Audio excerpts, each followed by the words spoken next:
So recently you must have heard about a Rafale deal between France and Ukraine.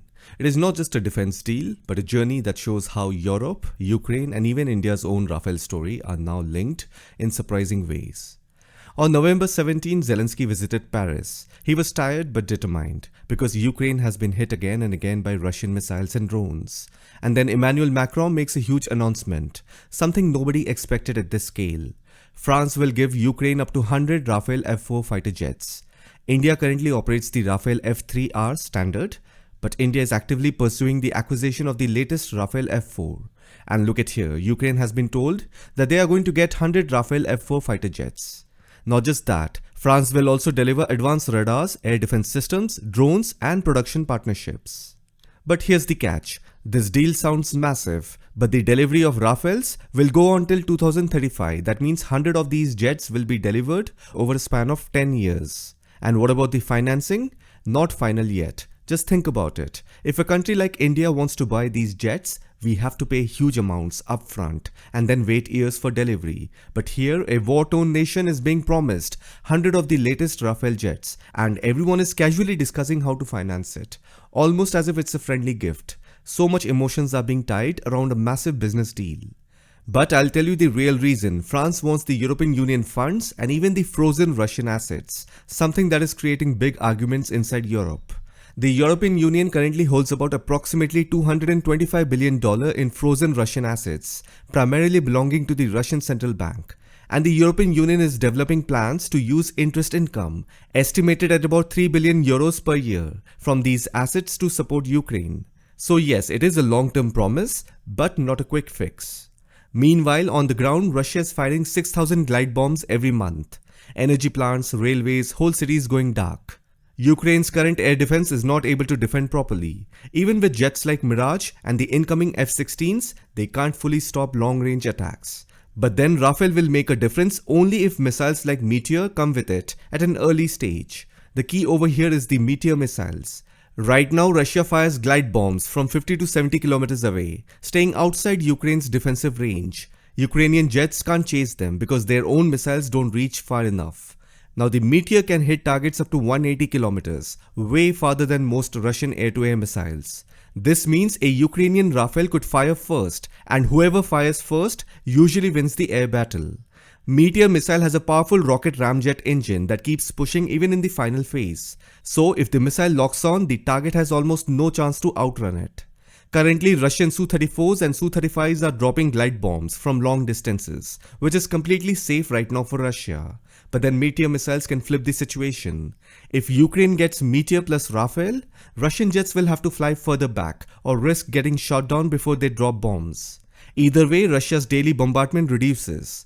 One Rafale jet on patrol with Meteor can cover huge areas, shutting down Russian aircraft and drones long before they reach Ukrainian airspace. Now, Rafale is not the only jet that fires the Meteor missiles, but Rafale is one of the few jets that can fully exploit Meteor's power because of deep integration and avionics.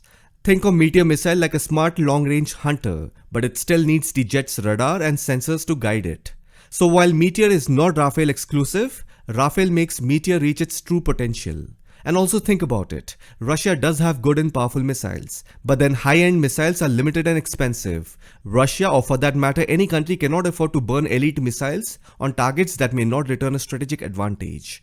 And the real concern is, if Russia fires too many of its latest missiles, some will miss, some will malfunction, some will fall intact. Ukraine plus NATO can retrieve the technology. This already happened with Kinzhal missile fragments, R-37M samples, Iskander debris, Russian electronic warfare modules. Meteor is one of the most expensive air-to-air missiles in the world, but then French president is happy to give it to Ukraine. Then what can anyone do about that? Ukraine currently is on a fire and forget mode. You give anything to them, they will fire it with no second thoughts. And this also brings my analysis to another important point. Zelensky is not coming from a place of strength when he went to Paris. You see, Russian forces are pushing in the east. A $60 billion budget shortage is hanging over Kyiv. A huge $100 million corruption scandal has hit its own administration. Winter energy crisis is about to get worse. So Zelensky is traveling from capital to capital, that is from Greece, France, Spain, searching for help, reassurance and support. So, if you analyze everything and see, you will realize what's really happening behind the scene is interesting. Europe, especially France and Britain, is now leading something called the Coalition of Willing. These are countries ready to support Ukraine even if US attention fades. But the problem with this is, European Union money is not unlimited, unlike US who keeps printing. And then some European countries don't want to use frozen Russian assets, because there is a fear that they might have to repay Russia later under international law. So you see, European countries are showing commitment towards Ukraine, but they also have hesitation. And of course, Russia responded. They laughed at the Rafale deal. They said, these jets won't change anything. The West is only prolonging the war, which, if you see, is the truth. But then there is another truth, and that is, suppose if 100 Rafale F4 jets are fully integrated with Ukraine military, that will change the future balance of power, but definitely not today. So here is where India fits into this global Rafale story. Dassault, the company making Rafales, has more orders than it can handle. Currently, France has a total order of 533 that needs to be delivered to countries like India, Egypt, UAE, Greece, Qatar, Indonesia, Serbia, and now Ukraine. The current production rate stands at 2 to 3 jets per month, with plans to ramp up to 4 monthly deliveries to meet this rising demand. And even that won't be enough. That's why France actually wants another production line outside France.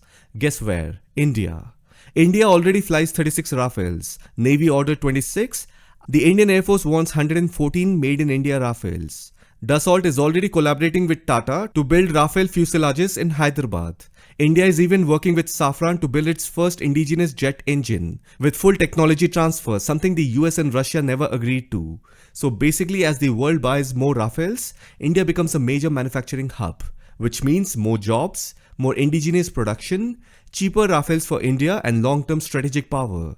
Now this Rafale momentum in Europe and Ukraine indirectly strengthens India's position too.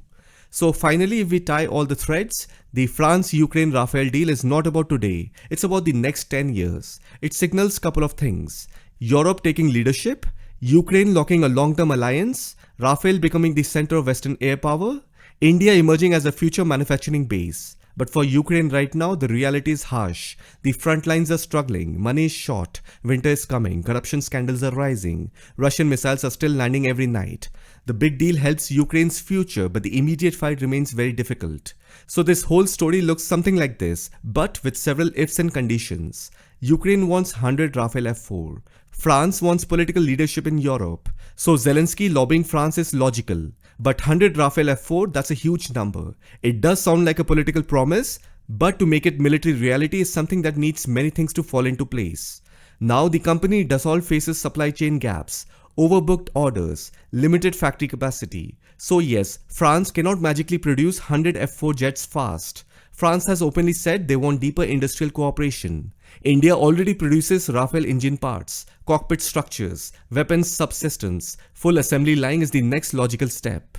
And the only ready partner with manpower, infrastructure, cheap labor, political alignment is India. So yes, France could ask India to co-produce. Now India will gain more jobs, aero manufacturing scale up, cheaper Rafales for Air Force and Navy, tech transfer leverage, strategic weight in Europe plus Indo-Pacific. This part is absolutely solid and fits India's strategic ambitions. Now here comes the Russia angle. A Ukraine equipped with Rafale F4, Meteor, Scalp, Spectra EW, AESA radar would not be a good thing for Russia. So yes, Moscow would not like the idea of India helping produce jets that end up fighting Russia. So Russia can give India some discounted Su-30 upgrades, or push for full technology transfer and co-production arrangements for both the Su-57 and Su-75 jets. Or Russia can increase oil trade sweeteners. Or Russia can offer tech for engines or missiles. Or Russia can try to convince India not to help Ukraine indirectly. You see, this is classic Russian diplomacy. Use incentives plus relationship pressure to keep India neutral. And Russia knows India doesn't want to pick sides. India wants to maintain ties with both West and Russia. India doesn't want Ukrainian war spilling into its aerospace diplomacy. So yes, Russia will definitely react diplomatically if India's assembly line enables Ukraine to get Rafales. If France needs India's assembly line to build 100 Rafales for Ukraine, Russia will definitely step in with counter offers and pressure. Because a Meteor-equipped Rafale in Ukrainian hands is not at all in the interest of Russia. I hope you found this video informative. I'll see you in the next one.